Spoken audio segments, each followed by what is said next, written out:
On the shed to chicken coop conversion. Sorry I haven't uploaded for this in a little while. I really didn't think it was going to get that much of a following, but I just checked the other video and saw that it actually has a couple hundred views, so I thought maybe at least those who viewed it would like to see the finished product. So since my last video, excuse me, I took the jigsaw and I cut out this panel here, and I have it on hinges. This aids in ventilation, and it also lets us look in and check on the chickens. And then this is hardware cloth here. They don't recommend you actually use chicken wire because it won't keep predators out. And this is stapled on the inside, and then I have boards screwed in around it to reinforce it. And I have this was my initial lock. It's pretty pathetic, but then I got an actual latch and an actual padlock. And you can see inside there, hopefully, yeah, you can see the chickens in there. I have 8 chickens, and I get between 6 and 8 eggs a day now. You can see I've cut the back door down on the bottom there, and I just have a window up above, and they use both of those to get in and out, and it really helps with ventilation during the summer, as do those soffit vents that I created with a hole saw up there. But I'll take you back to the run now. So here's the run. It's kind of dark in there right now.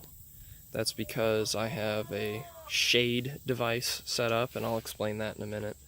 But I bought a coop from somebody who started to get chickens and then was unable to because of where they live. And so, I'm sorry, a run, not a coop. But all this wood came somewhat pre-assembled, and it actually already had chicken wire, which you can see behind the grid here. So I left that in place, actually, and put the hardware cloth over top of that. Just to have 2 layers, that way if something can get in, hopefully it'll get stuck in between, or it'll just decide that it's too much work to get to the chickens and hopefully try and find something easier to eat. Now, we've had an especially rainy summer here in Kentucky, although we did have about 2 weeks of pretty much drought. But during the rains, I added like a little porch element there, and that's just a piece of siding off of like a building just like this. There's a prefabbed building and shed place near where I live, and they throw away stuff a lot, so I just give them a call sometimes when I'm looking for something. And if they've got a project going on and they're ready to get rid of something, then they'll just give it to me instead, and you know, I don't have to pay anything for it, and it's nice. And they get charged to empty out their dumpster, so if they can get whatever they can give to me, they're happy to give to me instead. And then the people who I bought my house and property from had a dilapidated trampoline in the yard when I bought it, which I disassembled, and I still have the metal, and I'm still trying to decide if I'm just gonna recycle that or if I'm gonna try and build something with it. It's galvanized, so it's not really good to be grinding it, and really bad to be welding it. The fumes it puts off are toxic and carcinogenic. But the bouncy part of the trampoline makes great shade, because even though the sun is not really bright right now through the trees, the afternoon sun gets really hot. And I've made it so that I can lift it up, because after a strong rain, it's actually good to let the sun in, because it'll dry up the mud in there. The chickens don't really like the mud that much. And you can see just from these 2 buckets, these are our like weed buckets that we put weeds in to give to the chickens. And this is just from this week, this rainwater. So we've had plenty of rain.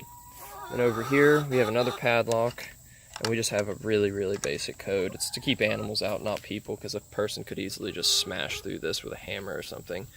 But this is like almost a full-size door, so it's really nice and easy to get in and change their outside water and all that. And we have a little ramp there that I built. If I can get focused. Come on. There we go. That little ramp there that chicken's using. It's nice. And like I said, we get between 6 and 8 eggs a day. Now in the shed, or the coop, I just have pine shavings laid down, and we turn those periodically, and it actually stays pretty clean. It's not terribly dusty, and it's really not smelly at all. I would almost consider going in there barefoot if I didn't know better. But it's not that bad. And the eggs we get are really clean. You can see there's one chicken using the window now. So this is mostly like subsistence chickening.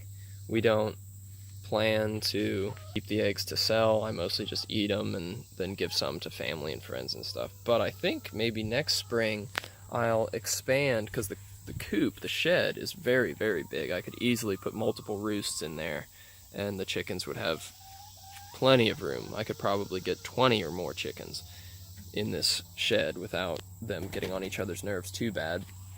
But the run, at least in my opinion, is kind of small, so I'd like to extend this out, make it longer. I don't really want to make it wider because it's pretty easy to mow around right now, and if I made it wider, then it would be just another thing that I would have to mow around. And I only have 1.5 acres here, but it still takes me a while to mow, and just the less turns I have to make, the better. The less gas I have to use, the better. So I would like to extend this out into the yard, though. That way I could get more chickens comfortably and they can kind of stay out of each other's way.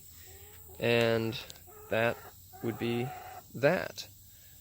So this is pretty much it so far. If I do anything else to the coop, I will be sure and post a video of that. So thank you so much for watching and supporting the other video. If you want to see more videos like this, go ahead and subscribe to my channel or leave a comment down below with some suggestions or ideas for future videos.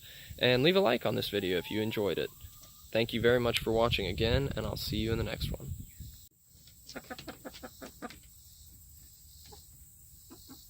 What do you have to say?